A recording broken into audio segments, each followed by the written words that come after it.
बिस्मिल्लाहिर्रहमानिर्रहीम, अस्सलाम वालेकुम। मैं हूं मोहम्मद साजिद अली साजिद और आप देख रहे हैं गल्फ़ पाकिस्तान। नाज़रीन, जैसा कि हमने इंट्रो में आपको बता दिया हुआ है कि हम मुख्तलिफ़ तालीमी, तफरीही और सेहत के हवाले से बहुत से प्रोग्राम्स आपके लिए लेके आ रहे हैं। और आज का जो हमारा प्रोग्राम है वो सेहत के हवाले से है, हम और हमारी सेहत। तो आज के जो मेहमान हैं वो हमारे साथ मौजूद हैं डॉक्टर मोहम्मद आसिफ राना। ये चाइल्ड स्पेशलिस्ट हैं, इसके अलावा ये फैमिली फिजिशियन हैं और इन्होंने स्पेशलाइजेशन किया है ग्लासगो, यूके, स्कॉटलैंड से। इसके अलावा ये पाकिस्तान में फ़ॉरेन सर्विसेज भी दे रहे हैं और ये इंतहाई पुरवकार शख्सियत हैं जो कि गल्फ़ पाकिस्तान में आज हमारे साथ आपके सामने हैं। सबसे पहले डॉक्टर साहब, गल्फ़ पाकिस्तान की इंतज़ामिया की जानिब से आपको खुश आमदीद कहूँगा और अस्सलाम वालेकुम। वालेकुम सलाम वरहमतुल्लाह। Thank you sir, thank you जी। तो गल्फ़ पाकिस्तान में आके आपको डॉक्टर साहब कैसा लगा? मैं कंफर्टेबल फील कर रहा हूँ यहाँ पे। आप बड़ा अच्छा माशाल्लाह आपने सेटअप बनाया हुआ है और आई अप्रिशिएट इट। बड़ा अच्छा है, अच्छा लग रहा है। हाँ जी, बहुत शुक्रिया डॉक्टर साहब। तो अब हम बाकायदा प्रोग्राम की तरफ हाजिर होते हैं। डॉक्टर साहब, मैं आपसे पूछना चाहूँगा कि आजकल सबसे ज़्यादा इस वक्त जो मौसम है वो बड़ी तेज़ी से करवट बदल रहा है और जिस तरह मौसम तेज़ी से करवट बदलता है इसी तरह बीमारियाँ भी तेज़ी से करवट बदलती हैं। तो मैं आपसे ये पूछना चाहूँगा कि आजकल इन दिनों में कौन सी बीमारियाँ हैं जो बहुत ज़्यादा तेज़ी से फैल रही हैं? ज़्यादातर आजकल जो है वो चेस्ट इन्फेक्शन जो है वो छाती के जो अमराज हैं, नाक, गले और छाती के, इनके साथ ही मरीज़ आ रहे हैं। और ये सीजनल जो जरासीम वायरसेस होते हैं ये उनकी वजह से हो सकती है। कुछ आजकल हमारा पता है कि डेंगू के भी केसेस कुछ आ रहे हैं। इस तरह कोरोना कम हो गया है लेकिन इसको हम रूल आउट नहीं कर सकते इसलिए कि हमें टेस्ट करवाने पड़ते हैं। लेकिन ज़्यादातर जो सीजनल आजकल डिजीज़ हैं जिसमें नाक, गले और चेस्ट के प्रॉब्लम, जिसमें फ़ीवर, हाई ग्रेड फ़ीवर हो जाता है, बॉडी पेन्स हैं और सर में दर्द है जी, जिस्म में दर्द है, छाती है, खांसी आ रही है, सारे जोड़ दर्द कर रहे हैं, इस किस्म की। और फिर ज़्यादा तेज़ बुखार के साथ मरीज़ आ रहे हैं। और कुछ में ऐसा होता है कि कुछ तो नाक और गले की जो कंप्लेंट करते हैं जी, नाक में पानी आ रहा है या नाक बंद है या गले में दर्द हो रही है और गले की बहुत ज़्यादा इन्फेक्शंस इस वक्त हो रही हैं। या फिर चेस्ट में जो कंजेशन है जी, चेस्ट में डॉक्टर साहब सांस नहीं लिया जा रहा, सांस लेते हुए तकलीफ होती है और बुखार हो जाता है। बुखार की अब ये यहाँ पे ये बाज़ होता है, कहते हैं जी कि बुखार रात को बहुत तेज़ हो जाता है। वो डायर्नल वेरिएशन, सुबह शाम की वेरिएशन भी हो जाती है कि सुबह टाइम कम हो जाता है, शाम को हो जाता है। लोगों को ऐसा भी होता है कि रोजाना रात के वक्त बुखार हो जाता है, दिन के वक्त उनकी तबीयत बिल्कुल ठीक हो जाती है। हम ये देखते हैं कि गले में हमें कोई चीज़ नज़र नहीं आती है। ऐसे फीवर को हम कहते हैं कि फीवर ऑफ अनस्पेसिफाइड ओरिजिन, कि भाई इसका पता नहीं है। अब उसमें ये देखो पता नहीं कि डेंगू है या कोई और है, लेकिन उसकी अलामात जो हमें सामने आती हैं उस पर फिर हम सोचते हैं कि ये कौन सा हो सकता है। डेंगू में आमतौर पर देखें उसमें बहुत शदीद किस्म की दर्द होती है, कमर में दर्द, सर में दर्द, आंखों के पीछे दर्द, और पेशेंट कहता है जी मेरा खाने को दिल नहीं करता डॉक्टर, मेरा कोई चीज़ खाने को दिल नहीं करता, दिल मतलाता है। इस किस्म की अलामत जो है डेंगू में भी होती हैं, लेकिन ये आउट ऑफ प्रपोर्शन होती, बहुत ज़्यादा होती हैं। लेकिन आम जो वायरल डिजीज़ होती हैं उसमें इस तरह नहीं होता है। तो फिर हम पेशेंट को उसी हिसाब से देखते हैं और फिर असेस करते हैं कि इसका जो अंडरनीथ प्रॉब्लम जो इसकी वजह है वो क्या हो सकती है। क्या कोई तो इस सिलसिले में आप कोई मरीजों को टेस्ट वगैरह भी एडवाइस करते हैं? जी बिल्कुल। अगर वो टेस्ट एडवाइस करते हैं तो प्लीज़ वो हमारे नाजरीन को आप बताएं कि वो कौन कौन से टेस्ट हैं कि घर में अगर किसी को कोई प्रॉब्लम है तो वो अपने मरीज़ की केयर कैसे करें। जी बिल्कुल, हम ये करते हैं कि उसको टेस्ट, जो लेबॉर्ट्री टेस्ट हम लिख के देते हैं, कॉमन जो वो कंप्लीट ब्लड काउंट लिखते हैं, उसमें हमने जो खून के सफेद CBC कहा जाता है, उनको हम खून के जो वाइट ब्लड कॉर्पसल्स हैं उनको देखते हैं, WBC देखते हैं, फिर प्लेटलेट देखते हैं, हेमाटोक्रिट देखते हैं। इसको हम देखते हैं कि वायरल डिजीज में आमतौर पर ये डिक्रीज होते हैं, लेकिन जो बैक्टीरियल डिजीज़ होती हैं उनमें ये हाई होते हैं। तो इसमें थोड़ा सा हम डिफ्रेंशिएट कर सकते हैं। डेंगू फीवर में भी इस तरह ही होता है कि वेरिएबिलिटी होती है कि मसलन हर 2-3 दिन के बाद हम देखते हैं कि कभी प्लेटलेट कम हो जाते हैं, कभी ठीक हो जाते हैं, कभी जो WBC हैं कभी वो ज़्यादा हो जाते हैं, कम हो जाते हैं। लेकिन आमतौर पर वायरल डिजीज़ जो आजकल आ रही हैं उसमें मैं देख रहा हूँ कि ये कम ही होते हैं। मसलन अगर 4,500 पर क्यूबिक मिलीमीटर है तो उसमें ये लेस देन 2 भी आ जाते हैं। लेस देन 3 भी आ जाते हैं, जब इससे ल्यूकोपीनिया हम कह देते हैं कि इसको ल्यूकोसाइटोसिस है। यानी कि मैं अगर इसको आसान अल्फाज में समझना चाहूँ तो बाज़-औक़ात ऐसा है कि जरासीम भी हमें वो धोखा दे देते हैं। yes. वो हमें एक तरफ तो पता चल रहा होता है कि ये इसमें ये सेल्स की कमी है या इस सेल्स की ज़्यादती हो गई है, लेकिन जो एक्चुअल डिजीज़ होती है वो हमें पकड़ी नहीं जाती, उसके लिए मज़ीद टेस्ट दरकार फिर होते हैं। हम डेंगू के लिए क्या करते हैं, एक तो CBC ये करवा लिया, अगर हमें वाकया ही डाउट हो कि ये डेंगू ही है तो उसका हम सीरोलॉजिकल टेस्ट करवा लेते हैं, कभी उसके IgM या IgG करवा लेते हैं। इस तरह 4-5 दिन जब गुजर जाते हैं तो एक नॉन स्पेसिफिक NS1 जो है प्रोटीन ये पॉजिटिव हो जाता है, उससे कंफर्म हो जाता है कि ये डेंगू ही है। इस तरह अच्छा, ये जो डेंगू फीवर है ये मॉस्किटो जो होते हैं ना, ये मॉस्किटो एडिस इजिप्टियाई ये उससे फैलता है। ये तो पाकिस्तान में एक वबा की सूरत अब इख्तियार कर गया है। कुछ साल कबल ये पाकिस्तान में बहुत सी तहकीक के मुताबिक कुछ टायर्स पाकिस्तान ने कोरिया से इंपोर्ट किए थे, तो उन टायर्स में ये पाकिस्तान में आया और फिर ये पाकिस्तान में फैल गया। क्या इस बात में सदाकत है? होता ये है कि ये जो एनोफ्लीज है, जिस तरह मलेरिया की जो है इसकी एडिस इजिप्टियाई है और मलेरिया की एनोफ्लीज है, ये वो तो वो पैरासाइट और होता है मलेरिया वाला जो है, उसमें कोई तले, लेकिन फीमेल ही काज करती है। इस तरह डेंगू फीवर जो है ये भी फीमेल काज करती है, इसको एडिस इजिप्टियाई कहते हैं। ये खास किस्म, यानी इसमें जो खास किस्म के जो मलेरियाज हैं वो सिर्फ फीमेल मलेरिया भी फीमेल काज करती है और डेंगू फीवर भी फीमेल काज करती है। ये दोनों जो मादा है ना ये काम खराब करती है, मेल नहीं काम। अच्छा, मेल फैक्टर इसमें बिल्कुल भी नहीं। मेल बाहर फिरता रहता है, वो घास फूस खा लेता है, लेकिन ये एडिस इजिप्टियाई जो है ना ये इंसान का खून चूसती है। ये क्या है कि हमारे चूंकि हमारी पॉपुलेशन, हमारे लोगों का रहन सहन को इस तरह का है कि और फिर अनअवेयर भी है, हमारी बहुत सी पॉपुलेशन जो अनअवेयर है, बहुत से लोग नहीं पता है। अब देखिए एक कमरे में अगर 5-6 लोग सोए हुए हैं तो उसमें ये होता है कि इसकी ये खसूसियत है कि ये एक को काटेगी, फिर दूसरे को काटेगी, फिर तीसरे को काटेगी और वायरस को ट्रांसमिट करती जाएगी। इस तरह हमें थोड़ा सा क्लू मिल जाता है। एक फैमिली के जब इकट्ठे 2-3-4 लोग इकट्ठे बीमार हो जाएंगे तो हमें डाउट पड़ जाता है कि ये डेंगू फीवर है। जी, लेकिन दूसरे वायरसेस भी जो है वो किस तरीके से वो सांस के जरिए ट्रांसमिट होते हैं, ड्रॉपलेट मेथड।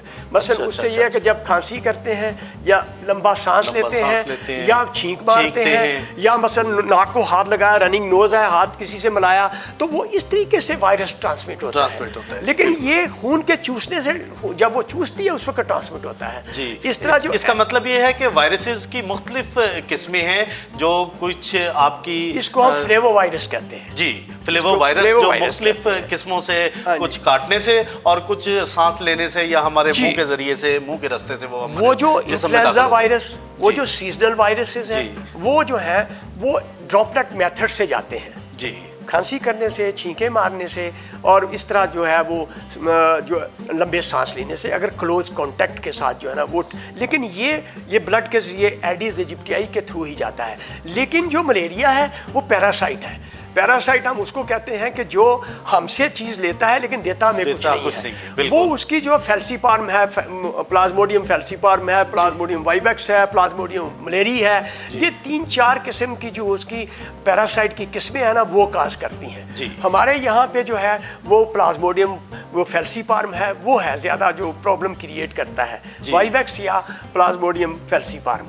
तो ये पाकिस्तान में और हमारे इलाकों में, पंजाब के खसूसी इलाकों में ये जो है पैरासाइट जो है प्लाज्मोडियम फेल्सीपार्म जो है ये काज करता है और इसका काज जो है एनोफ्लीज होती है। उसका काम एडिस इजिप्टियाई है, वो भी मॉस्किटो है, ये भी मॉस्किटो है, लेकिन दोनों में डिफरेंस ये है कि वो आम मॉस्किटो की तरह ग्रे कलर का होता है, लेकिन जो एडिस इजिप्टियाई है जो डेंगू काज करता है, डेंगू फीवर काज करता है, उसके लंबी टांगे होती हैं, उसके ऊपर चीते की तरह, एक मिसाल चीते की तरह जो है ना काली और सफेद जो है ना वो लाइनें लगी होती हैं, उससे वो पहचाना जाता है कि ये जो है एडिस इजिप्टियाई डेंगू काज कर सकता है। इस तरह है। अच्छा डॉक्टर साहब, मैं आपसे ये पूछना चाहूँगा कि इस वक्त जो मौसम करवट लेता है और बहुत सी बीमारियां आ जाती हैं, तो हमें इन दिनों में क्या एहतियात हैं जो वो करनी चाहिए? देखिए अब एहतियाती तदाबीर, वो कहते हैं ना कि prevention is better than treatment.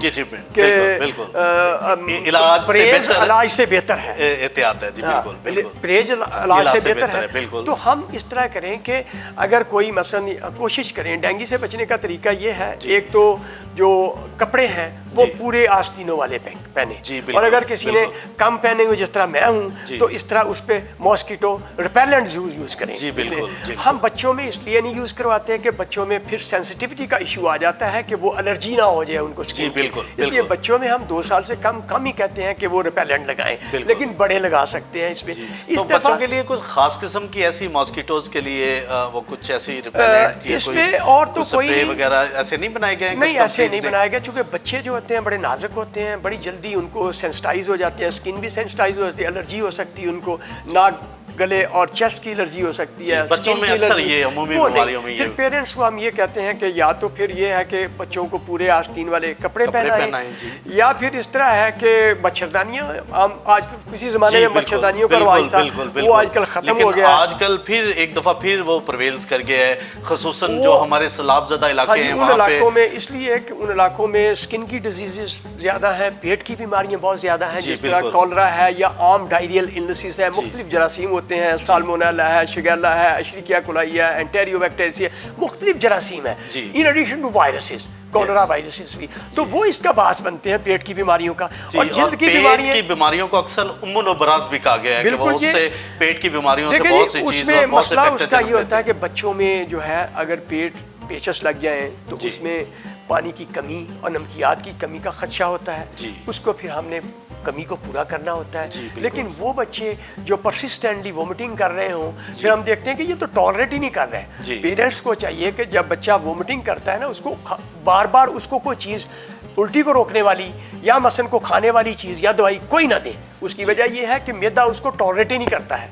वो अगर आप देते जाएंगे तो वो वोमिटिंग करता जाएगा, उससे क्या होगा कि पानी भी ज़ाया होगा, नमकियात भी ज़ाया होंगी, और बच्चे में डिहाइड्रेशन हो जाएगी, और बच्चा और ज़्यादा जो है ना उसको प्रॉब्लम हो सकता है। इन डिजीज़ेज़ को आप डायरिया डिजीज़ेज़ भी कह सकते हैं, डायरियल इलनेसेस, गैस्ट्रोएंटाइटिस, ठीक है, मैदे और आंतों की बीमारी जिसको हम कहते हैं। तो इसमें प्रिकॉशनरी मेजर जो हमारे सैलाबज़दा जो इलाके हैं, प्रिकॉशनरी मेजर्स ये हैं कि पानी उनको पास अवेलेबल नहीं है साफ़, तो कम से कम जो पानी भी उनके पास है उसको या धूप में रखें और थोड़ी देर उसको रखें धूप में, और थोड़ी देर उसको वैसे रखें ताकि जो उसके अंदर जो भी आलूदगी है नीचे बैठ जाए, और फिर वो जो भी कपड़ा उनके पास साफ़ है उसको वो पुन ले, उसको पुन के इस्तेमाल कर सकते हैं। अगर आपको साफ पानी मुयस्सर नहीं है तो ये काम आप कर सकते हैं। और ये स्पेशली आप सैलाबज़दा इलाकों के लिए बात कर रहे हैं। लेकिन शहरों में क्या करना, कस्बों में जहाँ पे मेडिकल स्टोर्स हैं, जहाँ पे दवाइयाँ अवेलेबल हैं, उनको चाहिए कि वो निमकोल इस्तेमाल करें। ORS उसका मुखफ़फ़ है, ओरल रिहाइड्रेशन साल्ट,